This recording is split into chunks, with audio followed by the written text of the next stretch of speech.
have agreed on this, Mr. Speaker, as a House, that when a member is raising some issues and you get the facts, and then government receive the facts, we should look into them so that we have a proper response to this. The facts that Honorable Nambos are raising and allegations should be looked into and then attended to. That's a commitment we can give at this particular moment. Thank you. Honorable Bahati, when do you think we could have this statement? Because I know all the submissions will be expounding on the complaints. You know? So when do you think we can have this? Thursday this week. Okay. Thank you. So, Honorable colleagues, can I request that we wait for Thursday? They bring a statement, and then we give it time. Okay? Honorable Cooper, it will be more helpful. Once you have a statement, okay, it becomes, it's a new issue, Honorable Cooper? Thank you, Chair. Thank you, Right Honorable Speaker. Right Honorable Speaker, I thought this would have come to an end. This is not the first time we are holding the by-elections. When we lost our colleague, the late Bishop Okabe, you remember we had a by-election in Serere, where we ended up returning his son here. I was with Honorable Amero Susan in the campaign. I was arrested.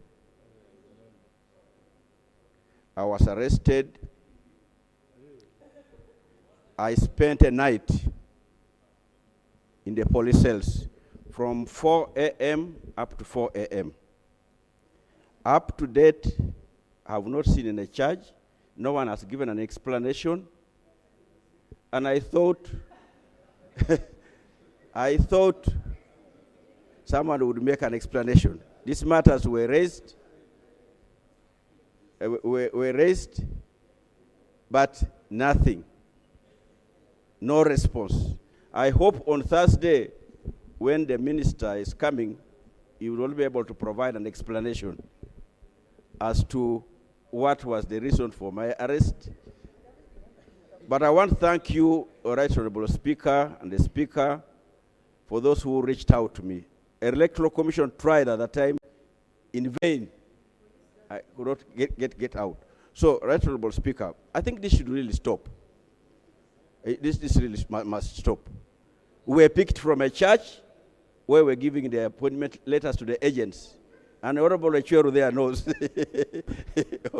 So, Right Honorable Speaker, it is something which spoils the name, not just the name of the government, but the name of the country.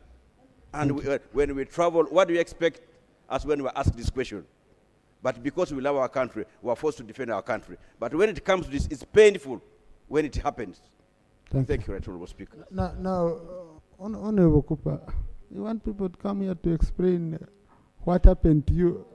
You want them to complete investigations and take you back. Eh? I think yourself and your investigation is still going on. Eh? They might declare they are completed and then tomorrow you're taken. Eh?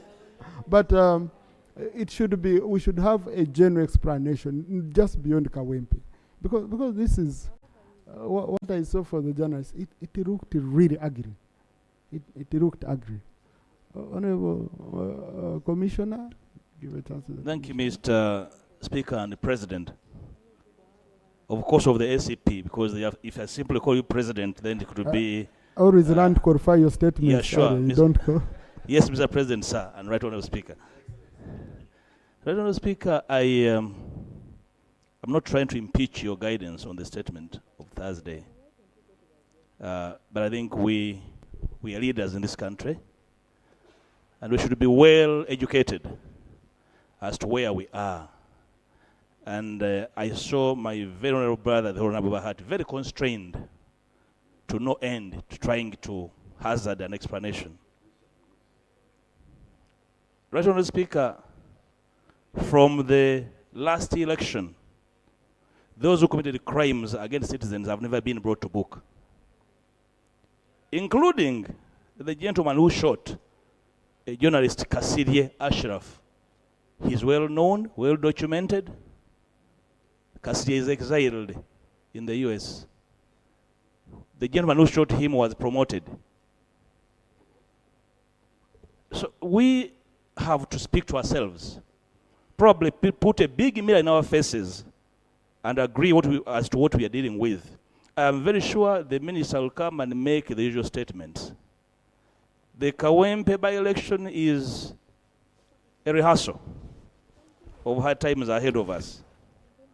And I pray I'll be around, Right Honourable Speaker, to remind this House and the honourable members acquainting with violence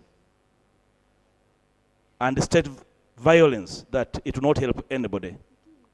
So whatever comes on Thursday, there's no rational explanation as to the presence of the military in a by-election.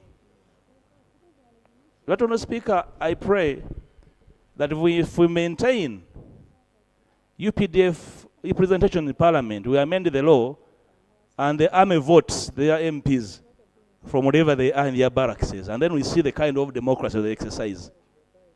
So there's an explanation, and I want to invite this House, Honourable Speaker, with your guidance, that the commitment should not just be about the minister.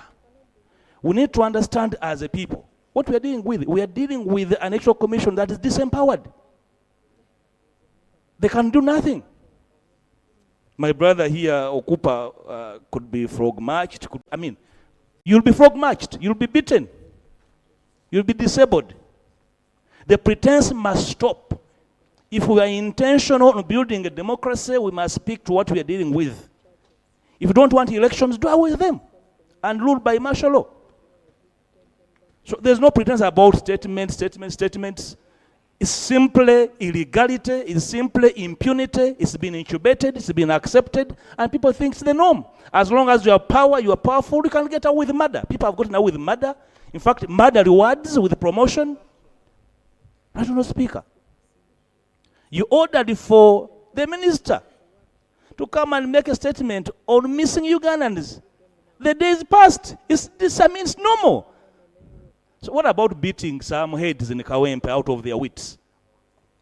Break a few skulls and the day passes. It's become normal. And the House of Parliament, that's supposed to be the firewall of the country, is looking on and lamenting.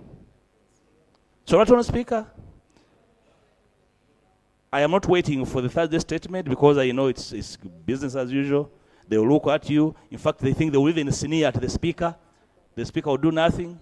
Unless all of us, from both sides of the aisle, say, stop this is our country, we shall have ourselves to blame, I'm afraid. Thank you, Honourable Speaker. Thank you. Now, honourable colleagues, this would fit into the debate of Thursday when the statement comes. Let's first get it. Yeah, because you see, our rule 8 on anticipation doesn't allow me to say a minister is going to bring a statement which doesn't satisfy. No, we should first receive the statement, we look at it, and honourable colleagues, there was a mention of our 2 colleagues who are arrested, who are in jail. So I'm going to follow up immediately after here to know their status, and then tomorrow I will update you. Okay, colleagues, we really have an order.